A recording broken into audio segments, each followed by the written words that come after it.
లేదా అనేక రకాల చిన్న చిన్న కార్యక్రమాలు చేసినా, వినతి పత్రాలు ఇచ్చినా ప్రభుత్వాలు పట్టించుకున్నప్పుడు మన తాగునీళ్ళ కోసం ప్రభుత్వానికి ఒక పెద్ద మెసేజ్ ఇవ్వడం కోసం అని చెప్పి మీరు ఎవరికి ప్రజలకు ఎక్కడా ఇబ్బంది లేకుండా, జనాలకు ఇబ్బంది లేకుండా ఒక అడవిలోకి పోయి ఒక శంకుస్థాపన కార్యక్రమం చేసుకుంటూ, అంటే జనజీవనానికి ఎలాంటి ఇబ్బంది లేకుండా ఒక అడవిలోకి పోయి ఒక కార్యక్రమం చేసుకుందాం అని చెప్పి పిలుపునిచ్చిన సందర్భంలో రాయలసీమ ప్రజానీకం అంతా కూడా ఒక గొప్ప నమ్మకంతో వాళ్ళందరూ కూడా స్వచ్ఛందంగా వాళ్ళ వాహనాల్లో వాళ్ళ నీళ్లు తెచ్చుకొని, వాళ్ళ తిండి తెచ్చుకొని అక్కడికి వచ్చిన నేపథ్యంలో సిద్ధేశ్వర అడుగు శంకుస్థాపన జరిగింది.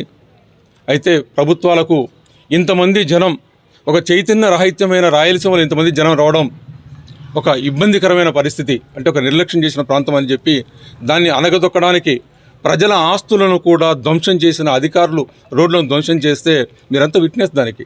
ఆ రోడ్లంతా కూడా ప్రజలే స్వచ్ఛందంగా రోడ్లను మళ్ళీ నిర్మించుకొని ఆ గుంతలను పూడ్చుకొని అక్కడికి వచ్చిన నేపథ్యంలో ఆ ఉద్యమం జరిగింది. దాదాపు 30,000 మంది వస్తే ఒక 100 మంది పోలీసులు ఉన్న సందర్భంలో అత్యంత శాంతియుతంగా ఒక చిన్న సంఘటన కూడా జరగకుండా జరిగిన కార్యక్రమం. అదేవిధంగా మేము ఈ 12 సంవత్సరాల కార్యక్రమంలో ఎక్కడ కూడా అవాంఛిత కార్యక్రమాలు జరగకుండా ఆ మహాత్మా గాంధీ స్ఫూర్తితో శాంతియుతంగా కార్యక్రమాలు చేసుకుంటున్న నేపథ్యంలోనే అదే స్ఫూర్తితోనే ఆ కార్యక్రమం చేసిన తర్వాత నన్ను మధ్యాహ్నం 2 గంటలకు అరెస్ట్ చేశారు. 8-8:30 వరకు పోలీస్ స్టేషన్లో ఉంచుకున్నారు. ముచ్చిమరిలో మంచి భోజనం పెట్టారు.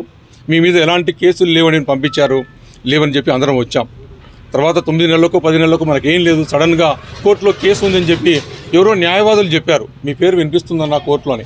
అంటే మనకు ఎలాంటి సమాచారం కూడా ఇవ్వకుండా కేసులు పెట్టిన నేపథ్యంలో ఈ కేసు గురించి రావాలి అని ఈ కేసులు జరుగుతున్న సందర్భంలోనే 30,000 మంది మనం ఈ సంఘటన చేస్తే పాలకుల దగ్గర నుండి మాకు ఒక ఆడియన్స్ ఇప్పించండి అయ్యా, మా కోరికలేంటో వినండి.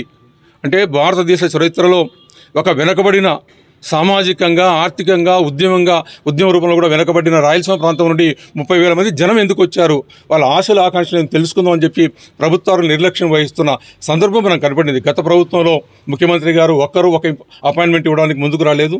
ఈ ముఖ్యమంత్రి గారు కూడా అనేక విజ్ఞాపనలు చేసిన ముందుకు రాని సందర్భంలో మనకు కార్యక్రమాలు చేయకపోగా, నీళ్లు ఇవ్వకపోగా ఈరోజు ప్రభుత్వాలు మనకున్న నీటి హక్కును కూడా ఒక చీకటి చట్టాన్ని అక్టోబర్ 4వ తారీఖున కేంద్ర ప్రభుత్వం తీసుకొస్తే దాని గురించి ప్రశ్నించకుండా మన హక్కులను కూడా తెలంగాణకు దారాదత్తం చేస్తున్న పరిస్థితులు క్రియేట్ అయ్యాయి. ఈరోజు దీని గురించి దీనికి సంబంధించిన అంశాల్లో ఒకవైపు వైసీపీ కాంప్రమైజ్ అవుతుంటే తెలుగుదేశం పార్టీ కూడా మాట్లాడే పరిస్థితి ఇక్కడ కనపడుతూ ఉంటే, ఈరోజు ఈ case non bailable arrest warrant ఉన్నా కూడా మమ్మల్ని రీకాల్ చేసుకోమంటే కూడా మేము రీకాల్కి సిద్ధం లేదు, మిమ్మల్ని ఎప్పుడైనా అరెస్ట్ చేసుకోండి అని చెప్పి 3 సంవత్సరాల నుండి కూడా పోలీసులు అడిగినప్పుడు అంతా చెప్తూ ఉన్నాం. వాళ్ళు అరెస్టుకు సిద్ధంగా లేరు, ప్రభుత్వాలు మాతో చర్చ చేయడానికి సిద్ధం లేదు, రాయలసీమ అంశాలను పట్టించుకునే నేపథ్యంలో ఈరోజు 30,000 మంది రైతాంగం ఒక నమ్మకంతో, ఆశతో, ఆకాంక్షతో ఇక్కడికి వచ్చారు. అనేక కార్యక్రమాలు ఈ 10 సంవత్సరాల కార్యక్రమంలో వచ్చిన ఆకాంక్షనంతా కూడా నేను రీకాల్ చేసుకొని కేసులో నుండి బయటికి వెళ్ళిపోతే ఇది ఆ ప్రజలకు ద్రోహం చేసిన వాళ్ళు అవుతుంది అన్న భావన మాకుంది. కాబట్టి ఈరోజు మీరైతే నాన్ బెయిలబుల్ అరెస్ట్ వారెంట్ ఉందో ఎగ్జిక్యూట్ చేసుకొని జైల్లో పెట్టినప్పుడైనా సరే ప్రభుత్వాలు ఈ రాయలసీమ ప్రజలకు ఆశలు ఆకాంక్షలు ఏంటిని తెలుసుకోవడానికి ఏం చేస్తారని ఒక చిరు ప్రయత్నంగా జైల్లో కూర్చోడానికి కూడా సిద్ధమైపోయి పోతున్నాం. వాలంటీర్గా ఈరోజు మేము రీకాలకు మేము అడగడం లేదు, అరెస్ట్ చేయండి, మమ్మల్ని మీ ఎన్బిడబ్ల్యూను ఎగ్జిక్యూట్ చేయండి అని చెప్పే విధానంతో మేము పోతున్నాం. ఇక్కడికి వాళ్ళు అరెస్ట్ చేసిన మనం బతికేది ఇంకా కొద్ది రోజులే, ఎన్ని రోజులైనా సరే ఈ ప్రాంతం క్షేమంగా ఉండాలి, ఈ ప్రాంతంలో నీళ్లు రావాలి, ఈ ప్రాంతం యొక్క ఆశలు ఆకాంక్షలను పట్టించుకునే ప్రభుత్వాలు రావాలి, మిగిలిన రాజకీయ పార్టీలు రావాలి.